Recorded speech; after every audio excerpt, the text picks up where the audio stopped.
BEEX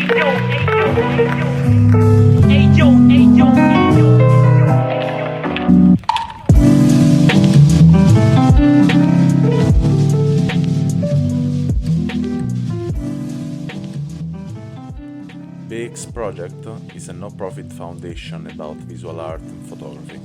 If you want to help us, just drop a donation on buymeacoffee.com/BerlinExplorer. So, welcome to this 15 minutes of experience. Today I'm with Mona Singh. Welcome, Mona.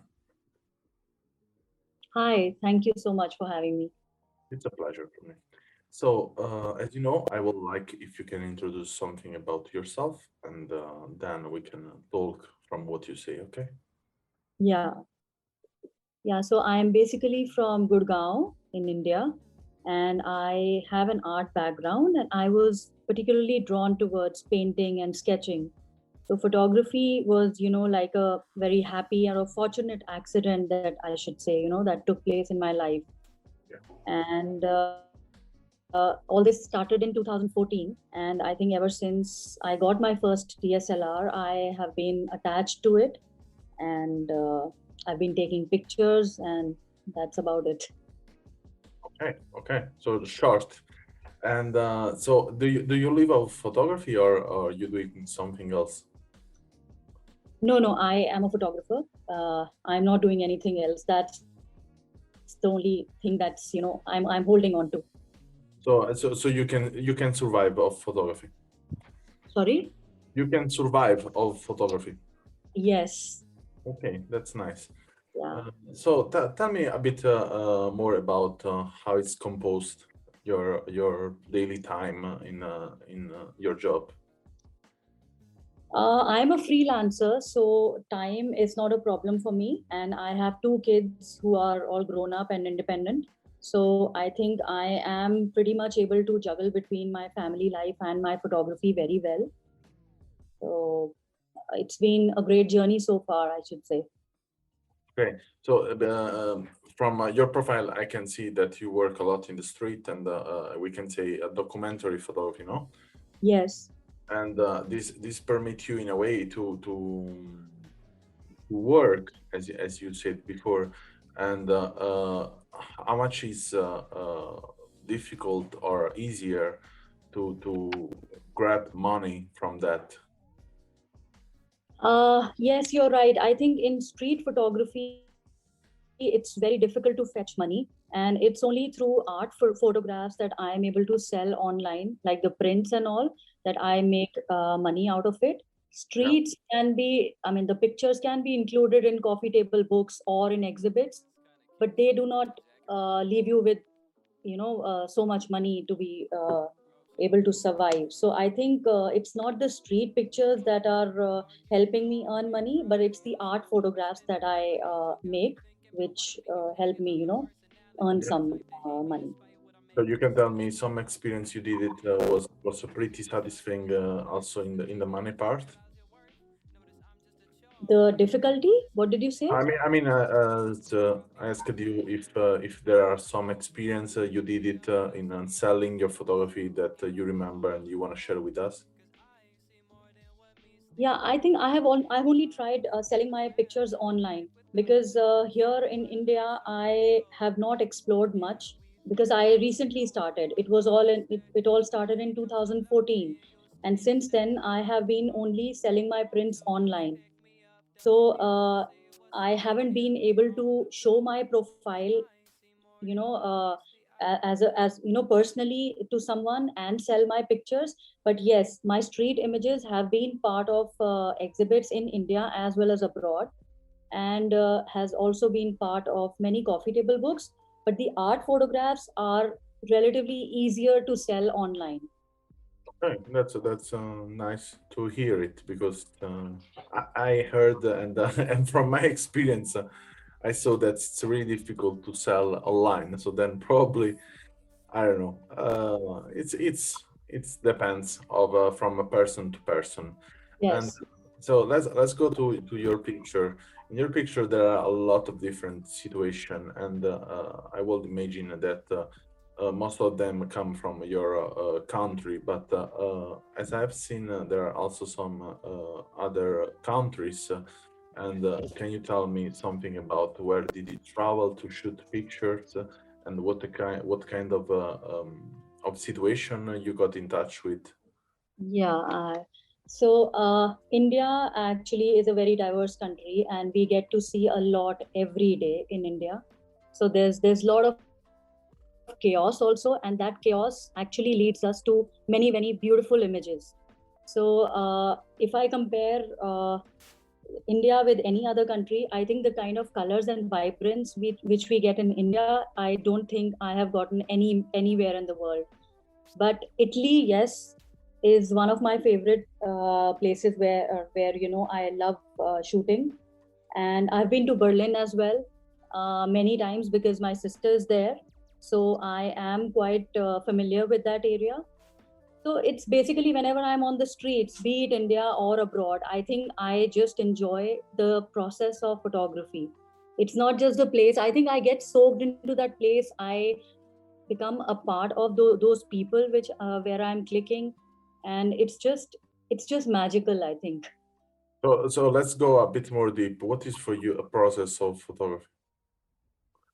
I think photography is pure magic, and it is so full of suspense and surprises because you really don't know what you're going to encounter. You really don't know what you're going to capture in your camera before taking the image. You really don't know what kind of moment you will come across, because I strongly believe in the decisive moment by Henry Cartier-Bresson. So I Yeah. feel all the yeah. So I feel everything that I'm seeing is fleeting. So I always lug my camera around so that I don't miss out on any of the scenes that are happening in front of my eyes. And uh, I think we should just be very proactive as photographers, because it's better to take the pictures than to regret afterwards that we did not carry the camera, or we were not ready, or we just wasted time in compositions. So I think we have to have that proactive approach. Yeah, I understand what you mean. And I'm curious to know what is for you the value of a photograph. I mean, today we are used to share our pictures like really in an overwhelmed world, digital. Then our portfolio are not anymore like the ones before. They was composed by some projects and that's it. But we have thousands of images we shoot every day, and yeah, in years there are really a lot. And how do you think um, a photograph become a kind of iconic images in a world it's full of images? Yeah, I think in today's world, everybody feels that he or she is a photographer. Even if you have a good smartphone in your hand and you click pictures, you feel that you are a nice photographer. So I think everything has become so competitive that we really have to be very careful while we are taking pictures.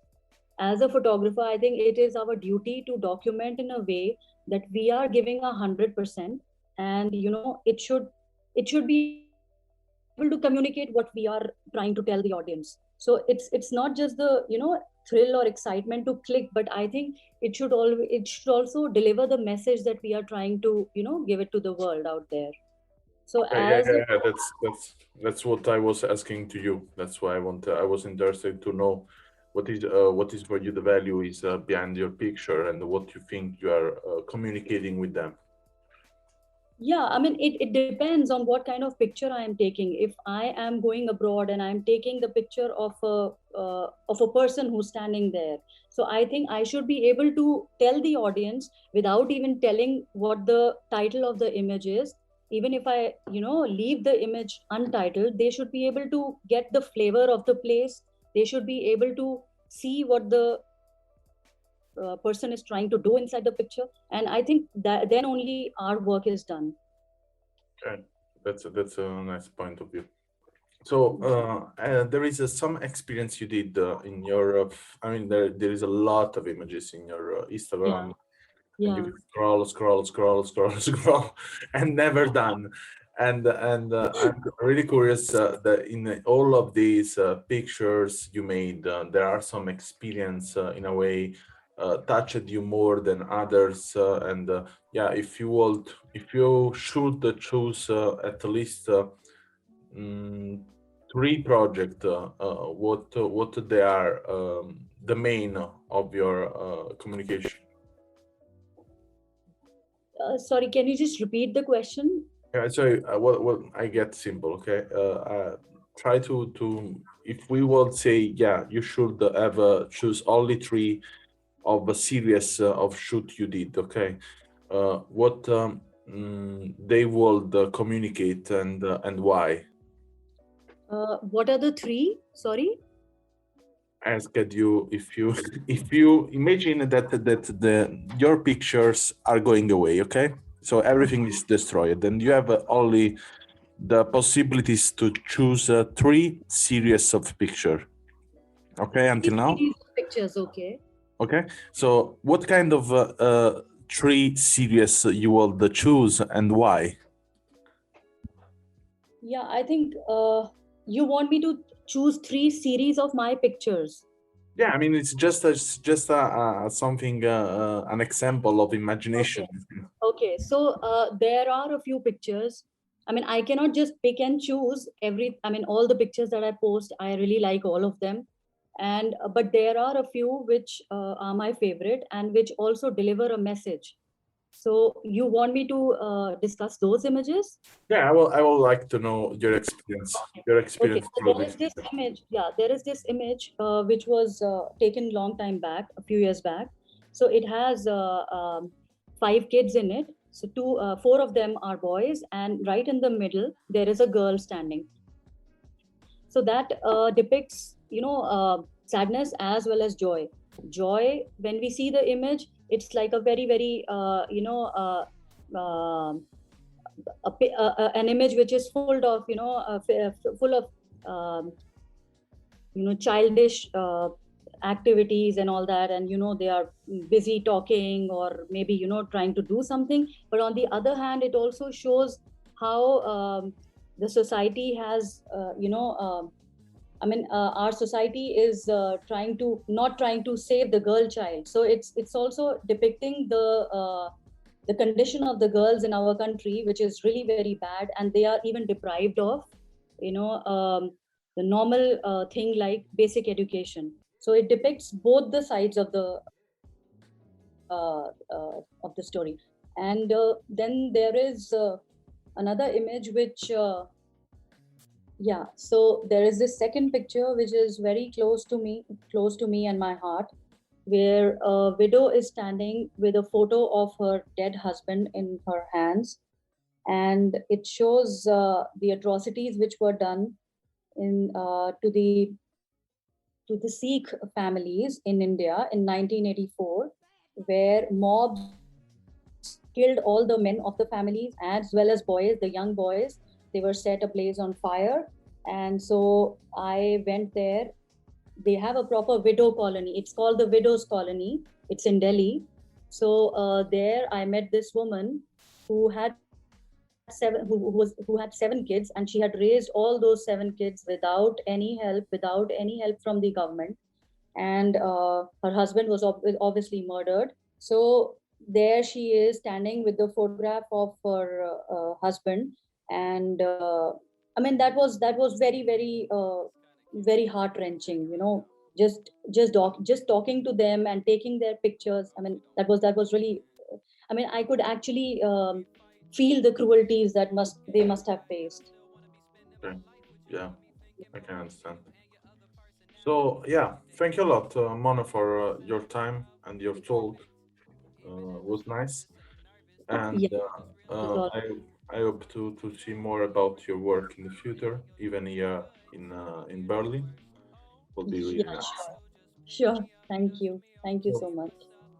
if anyone want to see the work of Mona, just link in description, and we will see in the next episode. Thank you again. Thank you for listening to this podcast, and if you want to learn more about us, you can visit the link allmylinks.com, Berlin Explorer, or our website bexproject.com. And if you want to follow us, you can always get news from Instagram on our account BX Project. Thank you again, and see you in the next episode.